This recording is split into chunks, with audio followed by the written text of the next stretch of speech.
안녕하십니까. 독일인 한글학자 알브레이트 후베 씨가 스승의 자취를 쫓아 서울의 한 자료관을 찾았습니다. 저희가 가지고 있는 게 신태양이라는 58년 6월인데요. 예, 여기에 선생님이 독일로 돌아가가지고 이 글을 기고를 했더라고요. 한국을 떠난 지 이미 30년이 되었건만 내 눈 앞에는 한국의 그 아름다운 산천과 물결치는 오곡이며 한국인의 일상생활이 생생하게 나타난다. 제2의 조국, 한국이여 빛나라. 예사롭지 않은 제목부터 기고문의 내용까지 직접 한글로 쓴 원고를 보내온 사람은 안드레아스 에카르트. 그는 일제강점기인 1909년 이 땅에 첫 발을 디딘 이래 거의 20년 동안 조선에 머물렀던 독일인입니다. 1929년 그가 펴낸 조선미술사는 우리나라 최초의 미술 통사입니다. 이 책 덕분에 조선의 미술은 비로소 세계 무대에 등장하게 됩니다.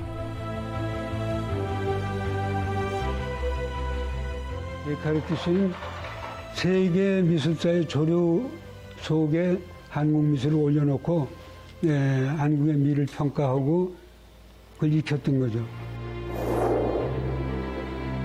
조선 문화의 존폐가 위기에 처한 일제강점기. 한국 예술의 독자적인 영역을 세계에 알리는 일에 열정과 청춘을 바쳤던 안드레아스 에카르트.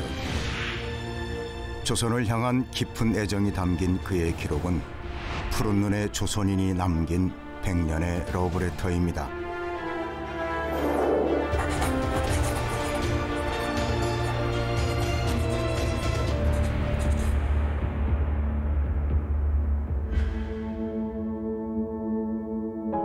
독일에서 대형 증기선을 타고 42일 만에 한국에 도착한 선교사들. 안드레아스 에카르트도 그 1세대 선교사들 중 하나였습니다. 원래 그 한국의 상급학교, 대학을 설립하는 것이 목적이었기 때문에 당시 독일의 상트오틸렌 수도원에서도 이런 상급학교의 교원이 될 수 있는 정도의 자격을 갖춘 사람들을 조선에 파견했던 것입니다. 그래서 어떻게 보면 독일이 상트오틸렌 모원에서 가장 학문적인 성과를 낼 수 있거나 그런 능력과 자질을 갖춘 사람을 그 한국에 우선적으로 파견했던 것이죠.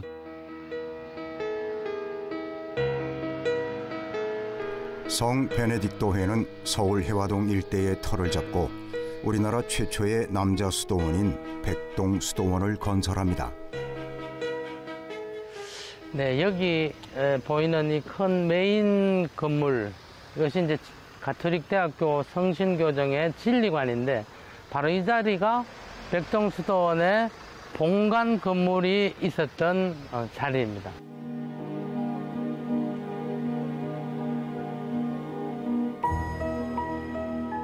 수사 양성과 교육 선교를 목적으로 해화동 일대 6만여 제곱미터의 부지에 수도원과 성당을 짓고 자급자족할 수 있는 농장까지 갖춥니다.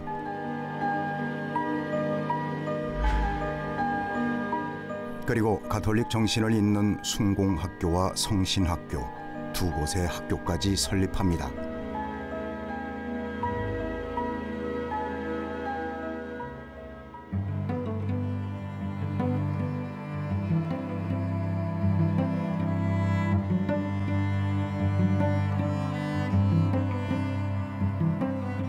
명동 성당에는 당시 기술전문학교이던 숭공학교 학생들의 실력을 보여주는 유물 하나가 지금까지 남아 있습니다. 마이크가 없던 시절 신부들이 설교를 할 때 사용하던 이 강론대는 바로 100년 전 숭공학교 학생들이 만든 작품입니다.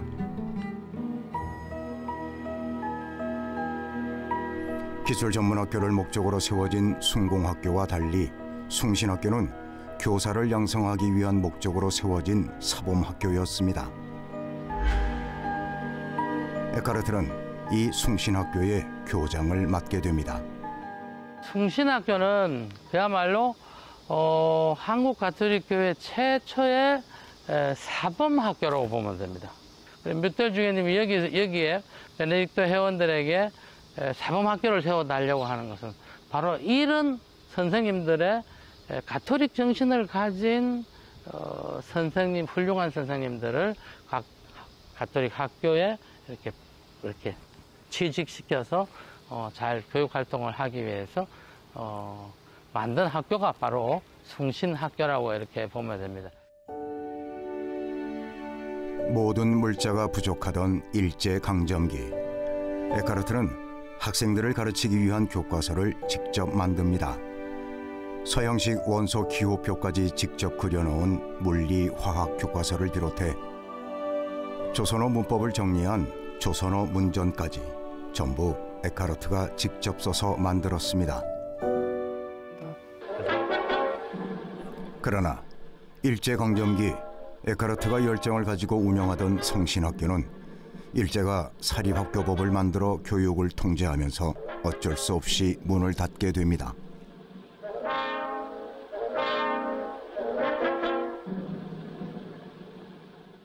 에카르트 신부는 숭신학교 교장을 맡았지만 숭신학교는 1회 졸업생을 내고 1913년에 1회 졸업생을 내고 폐교를 결정하게 됩니다.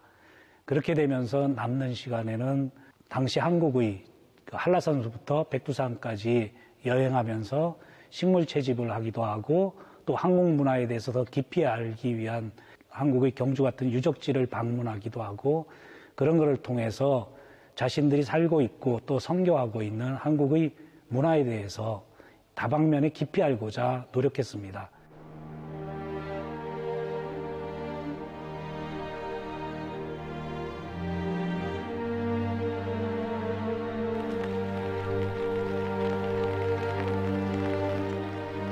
선교사가 되기 전 독일 뮌헨 대학에서 고고학과 미술사를 전공한 에카르트는 식민 지배 아래 사라질 위기에 처한 조선의 문화재에 관심을 기울입니다. 아, 이게 동호층 서탑이네.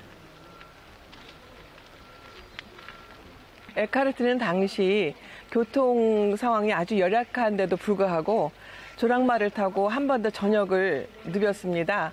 그리고 이곳 구례 화엄사에도 에카르트가 방문을 해서 이곳에 있는 많은 유물들을 조사하고 연구해서 조선미술사에 포함시켰습니다.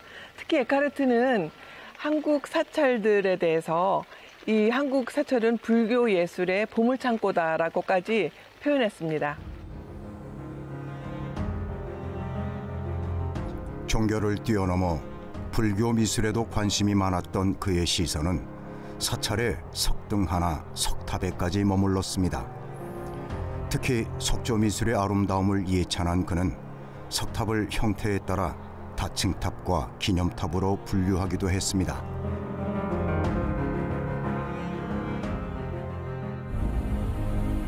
더욱 놀라운 점은 단순히 보는 것에 그치는 것이 아니라 모든 문화재를 사진으로 찍거나 그림으로 그려 완벽한 기록물로 남긴 것입니다.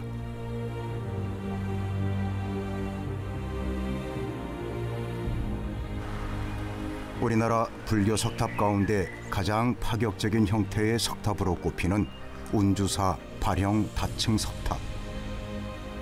에카르트가 남긴 이 탑의 기록은 사라진 탑의 원형을 파악하는 중요한 자료가 되고 있습니다. 에카르트가 보았던 탑은 지금 현재 남아있는 탑과 상당한 차이가 있네요. 에카르트가 탑을 보고 그렸을 때에는 공 같은 그 탑 모양이 7개가 있었는데 지금 현재에는 4개밖에 안 남았네요. 그런 걸 볼 때 좀 아쉽기도 하고 또 이 탑의 원형을 알 수 있어서 중요한 것이 아닌가 생각이 듭니다.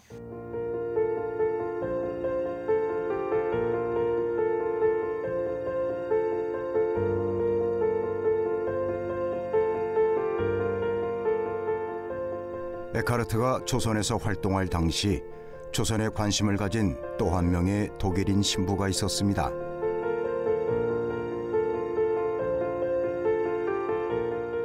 (1927년) 뮌헨 박물관에서 상영된 다큐멘터리 고요한 아침의 나라에서 우리나라의 민속과 생활상이 실감나게 기록되어 있는 이 영화를 찍은 사람은 베버 신부입니다.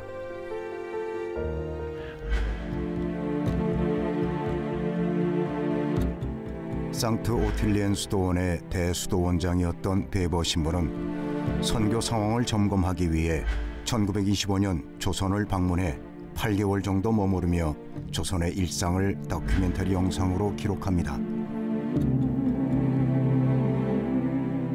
당시 조선에서 활동을 하던 에카르트 신부는 베버 신부의 여정에 동참합니다.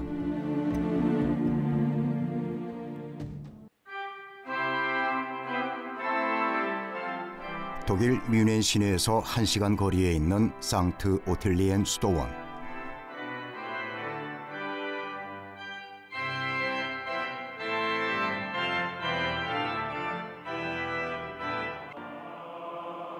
에카르트 신부와 베버 신부는 바로 이 수도원 소속으로 20세기 초 조선을 향한 길을 나섰습니다. 그런데 이 수도원에는 우리나라와 관련된 좀 특이한 공간이 있습니다.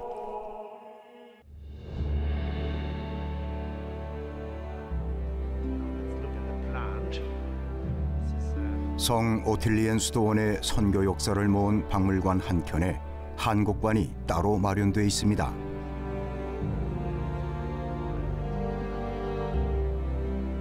이곳에 한국관이 마련될 수 있었던 것은 수도원장인 베버 신부의 독특한 선교 철학 덕분입니다. 민속품을 수집하는 일의 책임은 조선 문화에 대한 식견이 높은 에카르트에게 맡깁니다. 에카르트를 비롯한 한국 파견 선교사들의 노력으로 많은 유물들이 수탈과 파괴를 피해 이곳에서 보호되었습니다.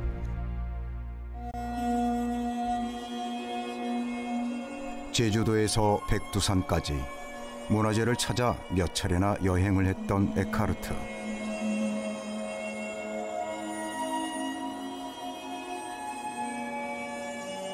그가 깊은 관심을 가졌던 문화재 중에 하나는 석굴암이었습니다.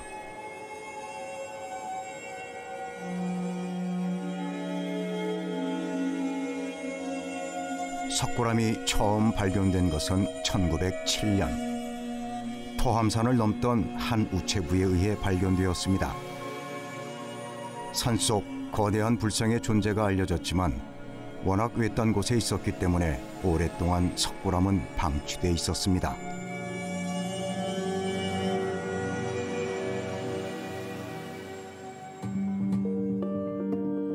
에카르트는 자신을 석굴암에 오른 최초의 유럽인이라고 고백하고 있습니다.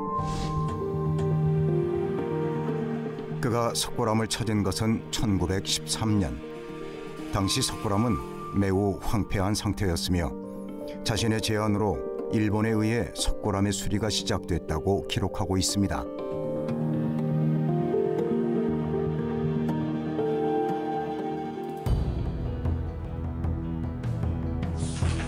(1912년) 일제가 펴낸 문서에 보면 석굴암의 상태는 천정의 3분의 1이 무너져 황폐화되어 있으며 동양 최대의 미술품은 사라질 위기에 처했다고 기록되어 있습니다.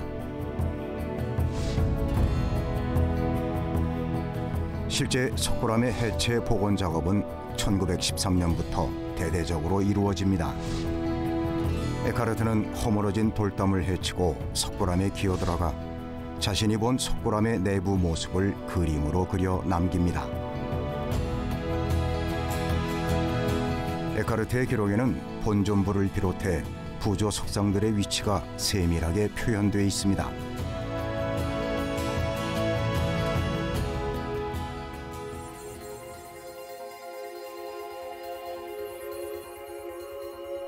먼저 에카르트의 시선을 사로잡은 것은 석굴암의 중앙에 자리 잡은 본존불. 특히 본존불을 둘러싼 원형 굴의 형태를 에카르트는 조선만의 독자적인 특징으로 봤습니다. 비단 강서대묘뿐만 아니라 다양한 고구려 고분 벽화의 발굴에도 직접 참여했던 에카르트는 모든 것을 기록이나 사진으로 남깁니다.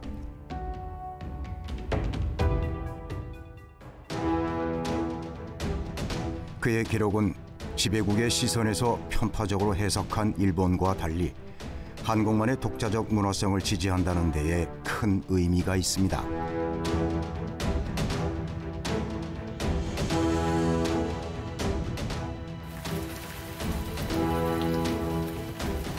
(25살의) 나이에 조선에 왔던 에카르트는 조선에서 청년 시절을 오롯이 보내고 1928년 44살의 나이에 독일로 돌아갑니다.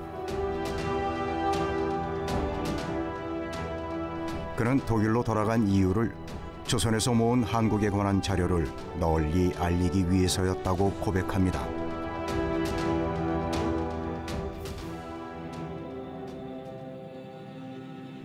독일로 돌아간 에카르트는 1929년 한 권의 책을 펴냅니다. 조선 미술사. 이 책은 우리나라의 미술사를 전 시대와 전 지역에 걸쳐 통사 형식으로 기술한 최초의 책입니다. 놀랍게도 에카르트는 독일어판뿐만 아니라 영어판 조선 미술사를 동시에 발간합니다. 이 두 권의 책은 조선 미술을 세계 무대에 올려놓는 결정적인 역할을 하게 됩니다. Eckhart war damals sehr geschickt und klug. Er wusste um diese Situation und so hat er dafür gesorgt, dass quasi zeitgleich mit der deutschen Ausgabe auch die englische Übersetzung erschien, sodass auch die englischsprachige Welt über koreanische Kunst informiert wurde. Und für Deutschland war das auch der Beginn der Erforschung von koreanischer Kunst. Es war ja auch einer der Gründe dafür, dass Eckhart später der erste Professor, Dozent für koreanische Sprache und Kultur in Deutschland wurde. 고구려 고분 벽화 발굴의 수장으로 참여했던 일본인 학자 세키노 다다시의 강연과 논문을 모아 1932년에 발간한 조선 미술사. 그러나 같은 문화재를 보고 같은 제목으로 펴낸 책임에도 불구하고 세키노 다다시의 책과 에카르트의 책은 확연한 시각 차이를 보입니다.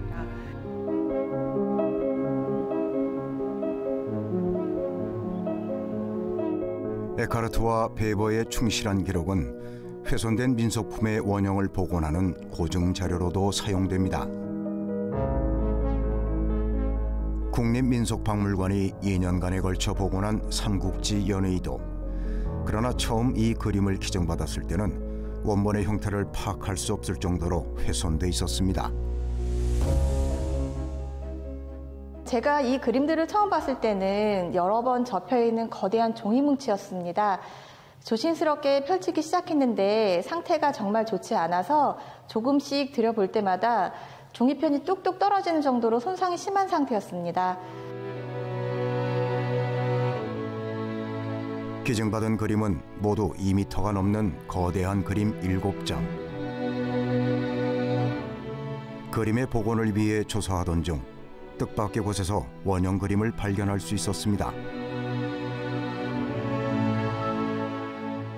보존처를 위해서 삼국지 관련 자료들을 조사하던 중에 1911년 동묘를 방문하고 기행문을 쓴 독일의 베버와 에카르트의 저서를 발견할 수 있었습니다. 그 저서에는 삼국지 연희도의 도판이 있었는데요. 저는 한눈에 그 도판이 기증받은 삼국지 연희도와 도상이 같다는 걸 알았습니다.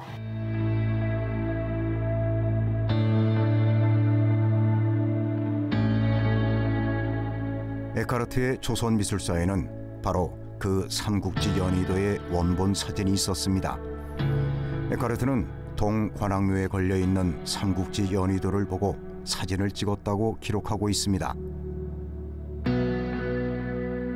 에카르트와 베버의 책에 남아있는 원본 그림에 근거하여 복원 작업을 시작할 수 있었습니다.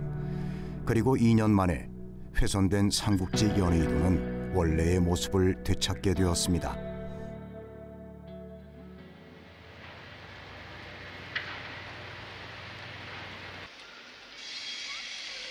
에카르트의 조선에 대한 사랑은 조선을 떠나서도 끊이지 않았습니다. 한국과 독일을 오가며 생활하고 있는 알브레히트 후베 씨.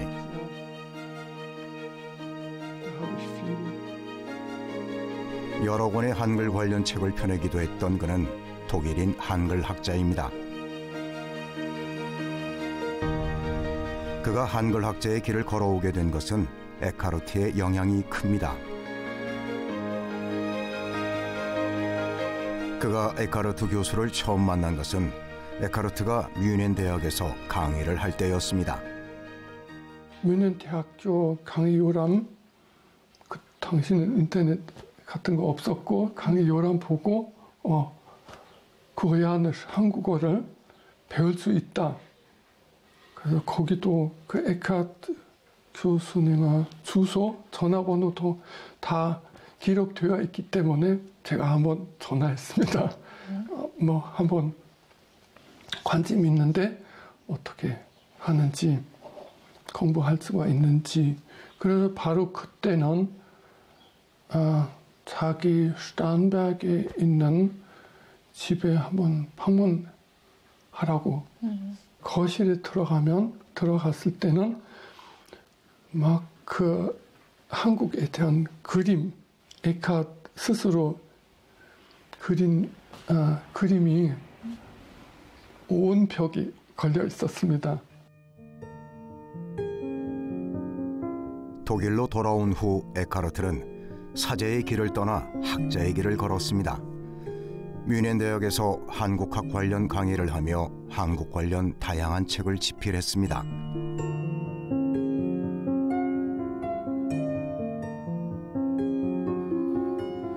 에카르트의 마지막 제자로 인연을 맺은 알브레히트 후베에게 에카르트는 자신이 소유한 모든 유물의 소유권을 넘겼습니다. 에카르트 유물입니다. 이렇게 많은 박스에 다 담아 있는데요. 그때부터 에카르트가 직접 그린 한국의 풍경화 그림을 비롯해 수십 개의 박스를 후배 교수가 30년째 보관해 오고 있습니다. 한독 사전을 어떻게 만드셨는지 여기 알 수가 있습니다. 종이에다가 다 하나씩 적어놨습니다. 독일에 한글 활자가 없던 시절 독일어 옆에 한글을 직접 철필로 써서 한독 사전을 발간하기도 했는데 이 한독 사전에는 무려 11,000자의 단어가 담겨 있습니다.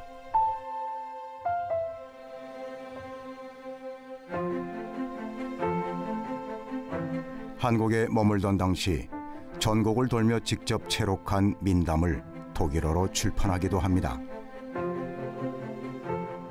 이 책에는 우리나라의 다양한 민속화까지 삽입되어 있습니다. 그의 관심은 우리나라 문화 전 영역에 뻗어 있었습니다. 화가로서 한국에 대한 그림을 그리시기도 하고 음악 작곡도 하신 것도 있기도 하고 그리고 논문들 쓰는 경우도 참 많았고 모든 분야를 그 당시에 아무 별로 학술 연구가 발전되어 있지 않은데도 모든 분야를 아주 체계적으로 연구했기 때문에 발표했기 때문에 독일뿐만 아니라 세계적으로 이 한국학을 설립했다고 틀리지는 않습니다. Eckhart war ein ganzheitlicher Mensch. Er hat alles gesehen. Und in Korea habe ich oft gefühlt, dass die Koreaner auch, wenn sie nach Deutschland schauen, mehr sehen als die Deutschen, wenn sie nach Korea sehen. Und deshalb ist Eckhart unglaublich wichtig dafür, dass er unsere Herzen geöffnet hat Richtung Korea, dass wir Korea besser verstehen können, komplexer verstehen können, gesamtheitlicher verstehen können. Und das wird wichtig werden in Zukunft für unsere Freundschaft, weil wir können keine Freundschaft aufbauen auf Free Trade Agreements. 100년 전 푸른 눈의 조선인에서 시작된 두 나라의 인연은 지금까지 이어지고 있습니다.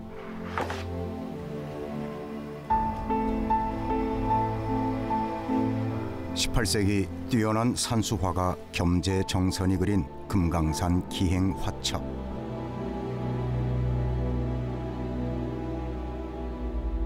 이 화첩은 베버 신부가 한국 방문 당시 금강산 기행을 하면서 어느 화상에게서 구입해 간 것입니다.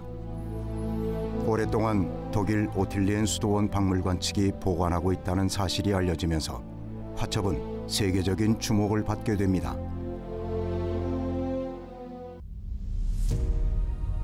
오틸리엔 수도원 박물관 측은 세계 유명 경매시장이 막대한 금액을 내걸며 경매시장에 낼 것을 권하는데도 불구하고 작품집을 우리나라로 돌려주게 됩니다.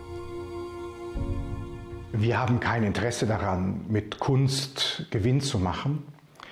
Dieses Album von Chongson hatte der berühmte Abt Weber bei seiner Reise in Korea erworben. Es war bei uns hier ein Schatz im Haus.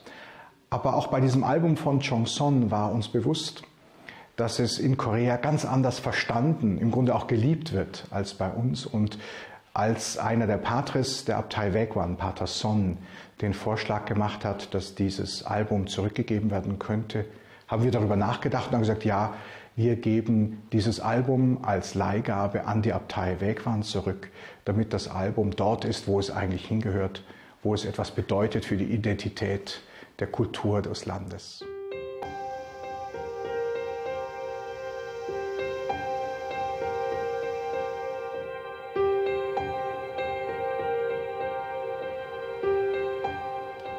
(2015년에도) 의미 있는 유물 한 점이 상트 오틸리엔 수도원 박물관에서 국내로 돌아왔습니다.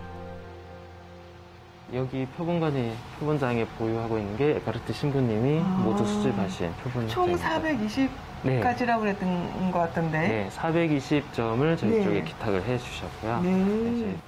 놀랍게도 100년 전 한반도에서 자생하는 식물들을 채집해 만든 식물 도감입니다. 제주도에서 처음 이제 에카르트 신부님이 수집해서 표본을 만든 식물이거든요.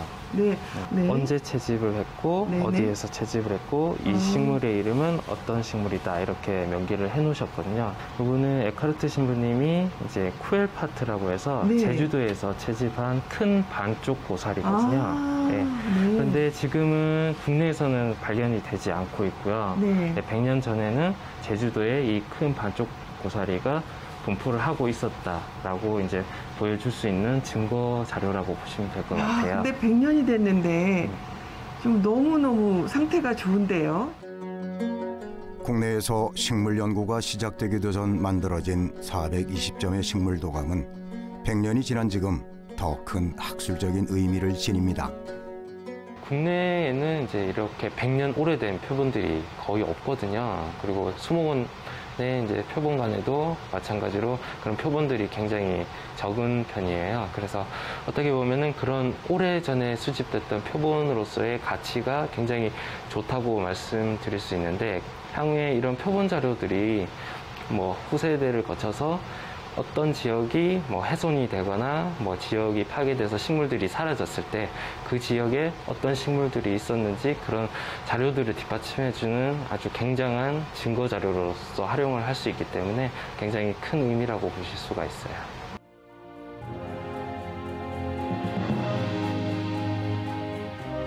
국가의 존폐가 바람 앞에 등불처럼 흔들리던 일제강점기.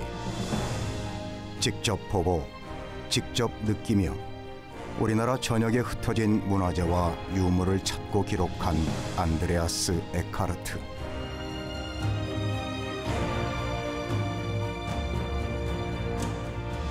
독일로 돌아간 뒤에도 독일 땅에 한국학을 설립하고 한국 예술의 독자적인 영역을 세계에 알리는 일에 평생을 바쳤습니다. 조선을 제2의 조국이라 말할 정도로 각별히 사랑했던 에크하르트. 그가 독일에서 보내온 마지막 러브레터는 이렇게 끝을 맺고 있습니다. 그 옛날 스승이며 친지들, 혹은 북간도로, 혹은 일본 탄광으로 흩어져 버린 사람들, 지금은 다 그리운 조국에서 무엇을 하고 있는지. 나의 제2의 조국 한국이여, 길이 빛나라.